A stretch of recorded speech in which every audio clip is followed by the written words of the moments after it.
Morning class 7 शुरू करते हैं आज का क्लास।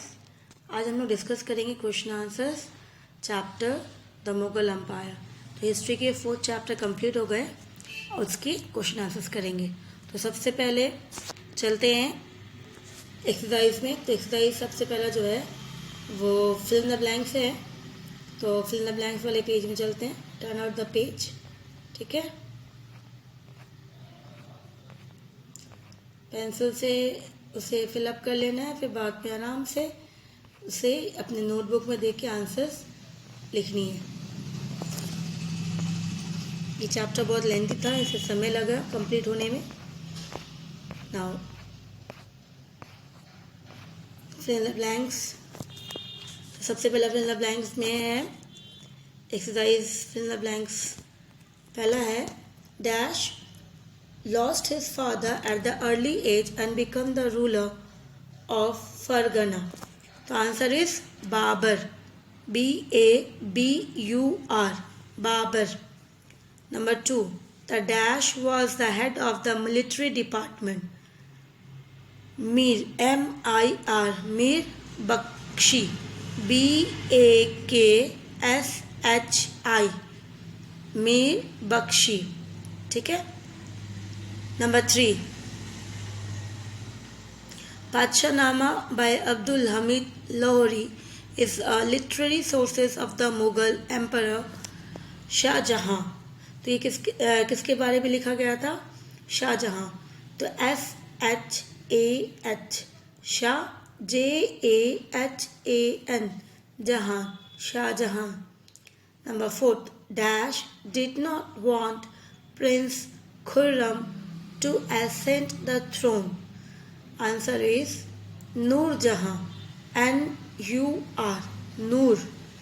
J-A-H-A-N. जहां। इसको जहान लिखते हैं लेकिन प्रोनाउंस करते हैं नूर जहां। फिर नंबर 5.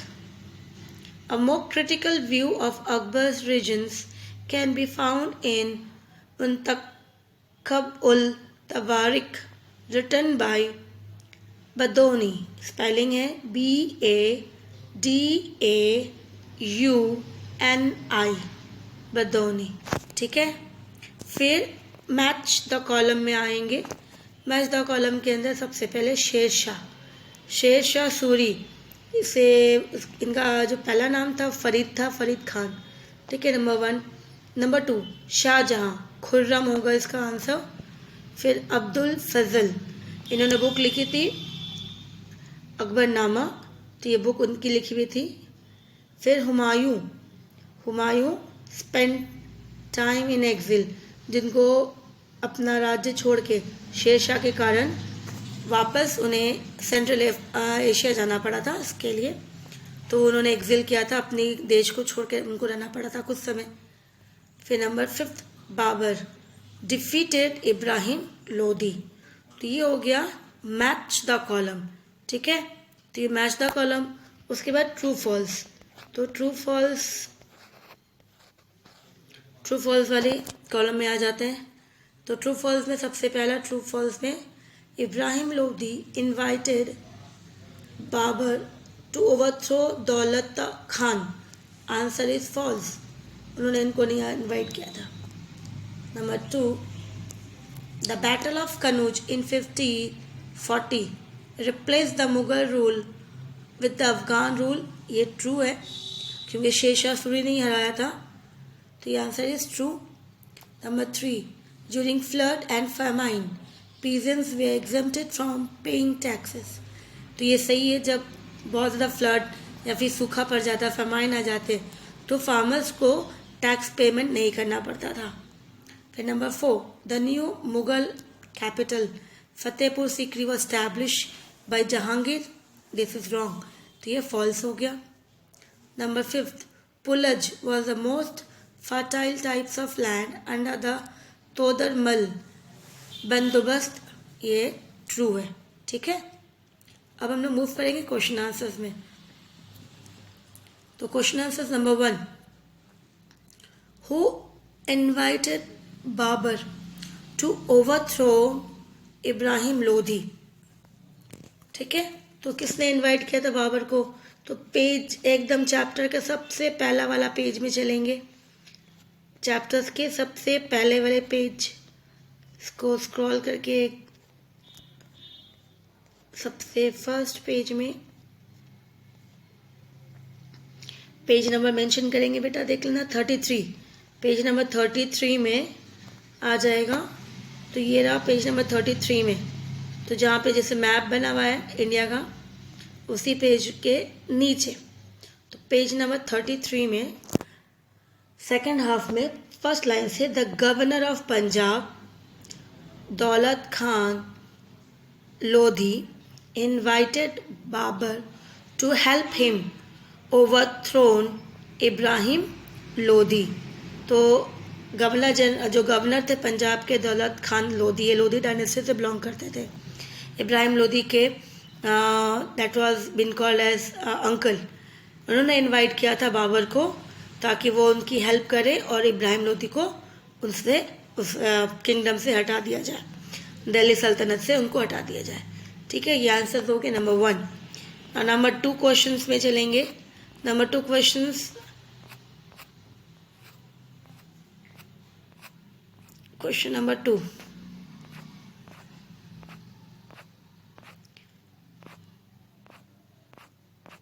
इस बार क्वेश्चन नंबर 2 एंड 3 एक बार डिस्कस कर लेंगे।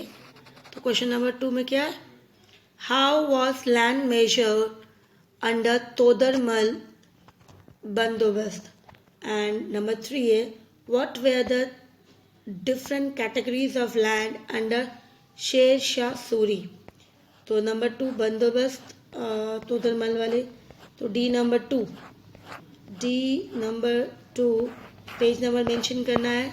पेज नंबर देख लो 43, पेज नंबर है 43 में, पेज नंबर 43 में एग्जैक्टली फर्स्ट टॉपिक पे ऊपर जाओगे, सेकेंड हाफ के अंदर न्यू पैराग्राफ जहाँ से शुरू होती है वहाँ पर आंसर है। So according to the Todarmal बंदोबस्त system, land was measured by bamboo reeds that was joined with iron ring। ये हो गया, तो ये नंबर D2 कंप्लीट हो गया। तो एक बार वापस से देख लो D2 की पेज नंबर क्या, पेज नंबर ये था 43, पेज नंबर 43 है ये, और 43 का सेकेंड हाफ में न्यू पैराग्राफ जहाँ से शुरू होती है फर्स्ट लाइन से, According to the Todarmal Bandobast system, land was measured by bamboo reeds that were joined by iron rings। तो ये हो गया डी नंबर 2। डी नंबर 3 कि शेषा सूरी जो उनकी लैंड्स थी मेजरमेंट्स वाली, वो किस कैटेगरीज के अकॉर्डिंग उन्हें बनाया था। ठीक है, तो डी नंबर 3।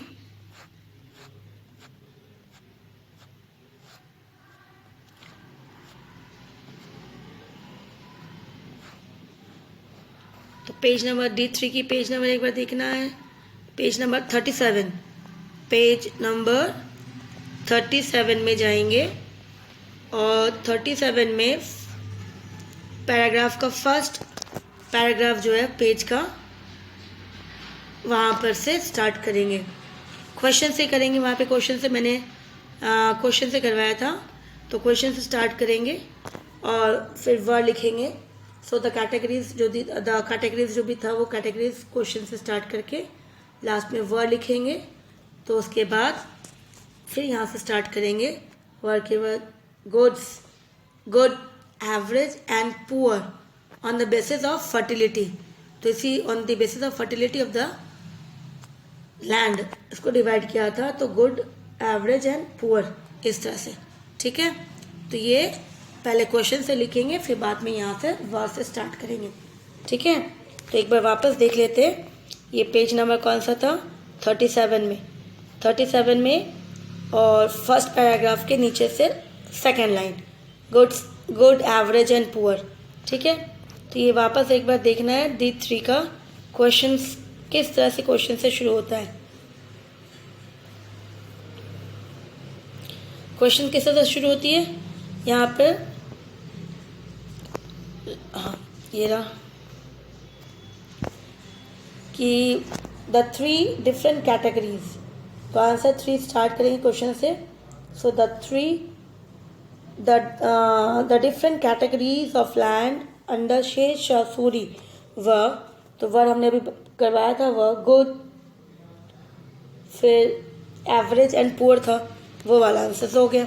और number 4, mention 2 activities of Nur Jahan that set her aside from other womens in the Mughal emperor and what do you understand by Din Ilahi.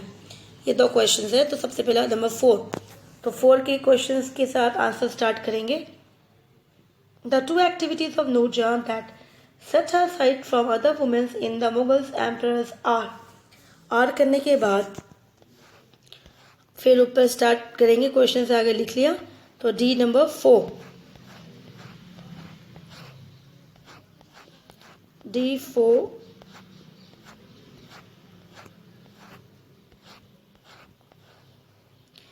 Page number mention करना है, पेज 40, ठीक है।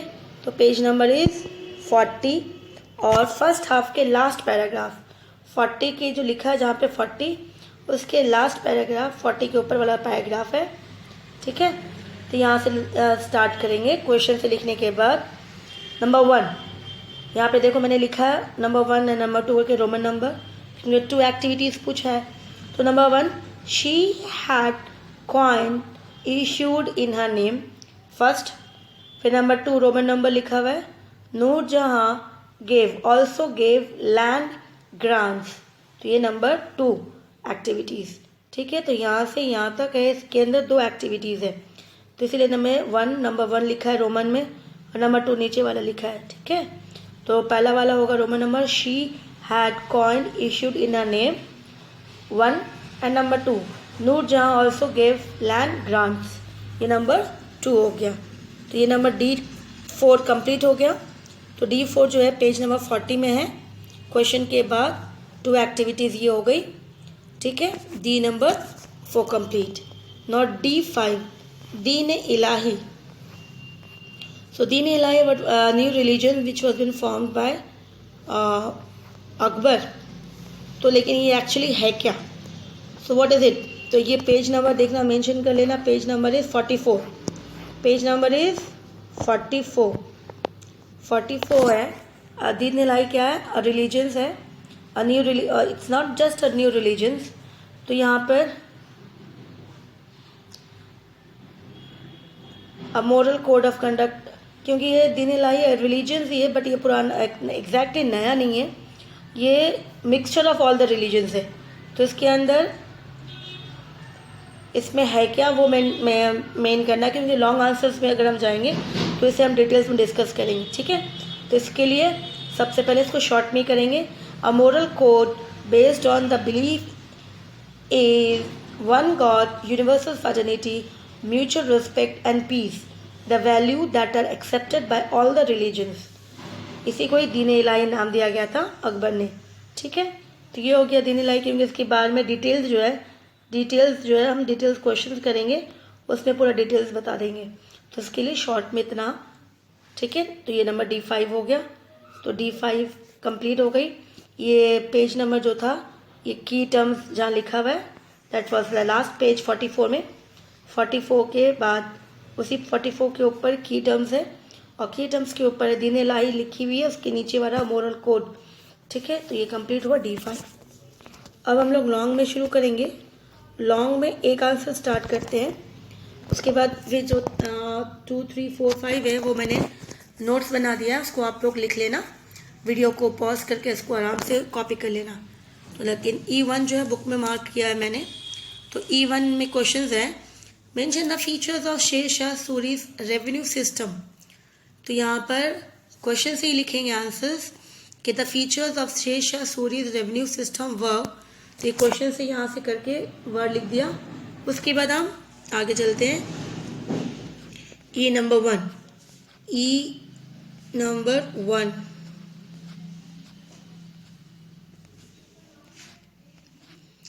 ई नंबर 1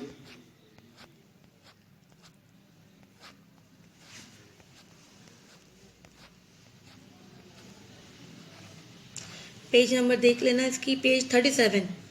ई नंबर 1 टिक करना है पेज नंबर 37 में। तो page number 37 जो है उसमें अकबर है, अकबर के ऊपर वाला पैराग्राफ, ठीक है।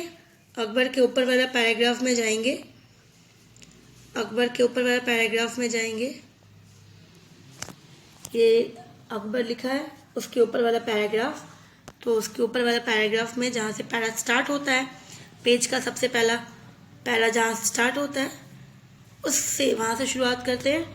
और वो शुरुआत करेंगे ऑल कल्टिवेटेबल लैंड्स वे आर मेजर्ड्स। तो वह लिखने के बाद डैश देना है, ठीक है। डैश देने के बाद ये पैराग्राफ चेंज करना है, ये फर्स्ट पैराग्राफ हो जाएगा और ये सेकंड पैराग्राफ हो जाएगा, ठीक है। So all cultivated land they are measured and categorized into good, average and poor on the basis of fertility. ये फर्स्ट पैराग्राफ हो गया। फिर सेकंड तो ये फर्स्ट पैराग्राफ हो गया यहाँ से यहाँ, और ये सेकंड पैराग्राफ यहाँ से यहाँ, ठीक है। तो ये फर्स्ट हो गया फर्स्ट पैराग्राफ और ये सेकंड पैराग्राफ हो गया ये वाला, क्लियर। तो इस तरह से फिर सेकंड पैराग्राफ है 1/3 of the produce was fixed on the rate of revenue. The peasant could pay the tax either in cash or in kind. The system of tax collections was very strict, while the assessment was lenient. During famine and flood, Sher Shah exempted the peasant from paying tax and loans and extended to them. तो इसी तरह से ये वाला यहाँ complete होता है second paragraph. तो फर्स्ट पैराग्राफ छोटा है, फिर सेकंड पैराग्राफ थोड़ा बड़ा है, ठीक है। तो ये हमारा ई नंबर 1 कंप्लीट होता है, ठीक है। ई नंबर 1 कंप्लीट। अब ई 2, 3, 4, 5 जो है उसकी मैंने नोट्स बनाई है, मैं वो आपको वीडियो को पॉज करके उसे वापस अच्छे से लिखना है, ठीक है।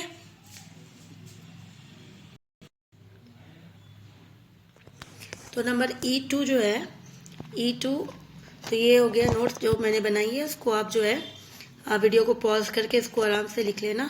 ई नंबर 2 क्वेश्चंस के आंसर्स है, ठीक है। तो इसमें से है कि दीन इलाही क्या है और किस बेस पे रिलीजियस पॉलिसीज जो थी अकबर ने बनाई थी। जैसे मैंने कहा था कि दीन इलाही के बारे में जो नोट्स बनाया उसके अकॉर्डिंग आपको करनी है। तो इस तरह से ये नोट्स हो गए ई नंबर 2।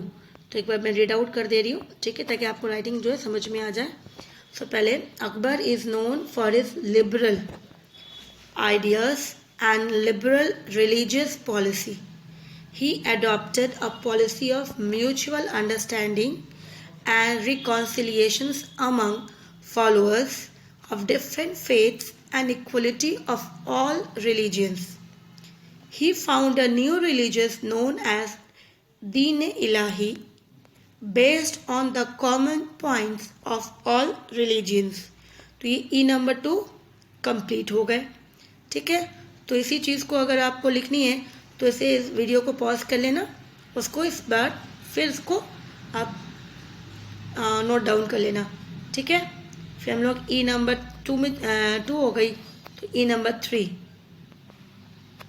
अब ई नंबर 3 में था main features of the mansabdari system.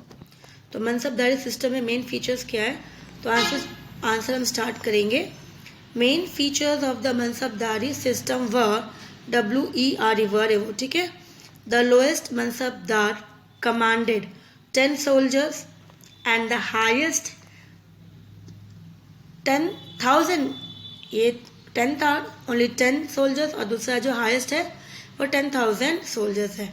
So only the princes of the royal family and most important Rajput rulers were given a mansab of 10,000। तो मोस्टली किसे मिलता था, ये जो रॉयल फैमिली से प्रिंसेस है या फिर राजपूत, उन्हें मिलता था। तो ये पैराग्राफ 1 हो गया। उसके बाद नेक्स्ट है, उसी आंसर है a mansabdar was paid his salary in cash, उन्हें कैश में पेमेंट होता था। फिर the mansabdari system was not hereditary, मतलब कि उनके जो पिता थे, ज़रूरी नहीं कि पिता के बाद बेटे को ही वो मनसबदारी सिस्टम मिलेगा, तो ये सिस्टम ऐसा नहीं था। तो ये कुछ इम्पॉर्टेंस मेन फीचर्स है मनसबदारी का, ठीक है। तो ये हो गया ई नंबर 3। तो ई नंबर 3 ये हो गया। फिर ई नंबर 4, ई नंबर 4 में था कि मुगल्स ने रिलेशंस अच्छा करने के लिए राजपूत और मुगल्स और राजपूत के रिलेशन को अच्छा करने के लिए उन्होंने क्या किया, क्या चीज़ें अपनाई, क्या मेजर्स किया। तो आंसर जो होगा ये है कि सबसे पहला जो है मैट्रिमोनियल अलायंसेस, ठीक है, तो मैट्रिमोनियल अलायंसेस। फिर number 2 appointment to high post, जितने सारे इंपॉर्टेंट पोस्ट थे वो राजपूत को दिया गया। इक्वल ट्रीटमेंट, उन्हें इक्वल ट्रीटमेंट किया गया मुगल्स के साथ। रिलीजियस इंडिपेंडेंस की उनको आज़ादी थी, अपने अपने रिलीजियस को वो पार्टिसिपेट कर सकते, सेलिब्रेट कर सकते हैं। Full respect and honours to all the defeated Rajput rulers, जो भी डिफीट हो गए थे उनके अंडर उन्हें भी रिस्पेक्ट दिया गया था, उनकी ऑनर्स वैसी ही रखी गई थी। Employment of Rajput in the army also, कि आर्मीज के अंदर भी राजपूत को एम्प्लॉय किया गया था। So these were the measures undertaken by Akbar. तो नेक्स्ट पेज में जाएंगे क्योंकि इनकम्प्लीट है, वन लाइन इज मिसिंग। तो these were the measures undertaken by Akbar, ठीक है। उसके बाद so undertaken by Akbar to resolve the Mughal Rajput rivalry, ठीक है। तो ये हो गया कंप्लीट, E4 कंप्लीट हो गया। E5 की क्वेश्चन थी कि what is Sulh-i-Kul and what are its objectives. तो शुलेकुल किसे कहते हैं और उसकी ऑब्जेक्टिव्स क्या है, ठीक है। तो सबसे पहले शुलेकुल क्या है, शुलेकुल मीन्स यूनिवर्सल पीस, ताकि सभी को शांति मिले, कोई भी प्रॉब्लम ना हो, कोई झगड़ा ना हो। तो शुलेकुल का मतलब था यूनिवर्सल पीस, शांति। Its objective was not to discriminate, मतलब हम किसी के साथ भेदभाव ना करें between people of different religious, RELIGIOS religious. In Akbar's kingdom, Akbar's के किंगडम्स में किसी के साथ भेदभाव नहीं किया जाएगा, भले वो कोई भी धर्म का क्यों ना हो। Instead it focus on a system of ethics, इसके अलावा वो एथिक्स को बहुत इंपॉर्टेंट मानते थे, जो इम्पोर्टेंट है इसके अकॉर्डिंग, जैसे ऑनेस्टी, सच्चाई, न्याय देना, जस्टिस एंड पीस। सब शांति से रहेंगे तो सब कुछ अच्छा रहेगा, डेवलपमेंट भी होगा और पीपल विल ऑल्सो अपना डेवलप करेंगे, कंट्री भी डेवलप करती है। तो विच व यूनिवर्सली एप्लीकेबल, तो ये चीज़ें सबको बहुत अच्छी लगती है, शांति, ऑनेस्टी एंड जस्टिस। तो इसी तरह से ये ऑब्जेक्टिव था शुलेकुल का, ठीक है। तो हमारे ये चैप्टर जो है कंप्लीट हो गया। जैसे मैंने कहा कि ये सारे नोट्स जो है वीडियो को पॉज कर लेना और पॉज करने के बाद इसे अपनी नोटबुक पे राइट डाउन कर लेना, ठीक है। तो हमारे क्वेश्चन आंसर्स भी कंप्लीट हो गए इस चैप्टर का। अब हम लोग नेक्स्ट शुरू करेंगे न्यू चैप्टर। Thank you.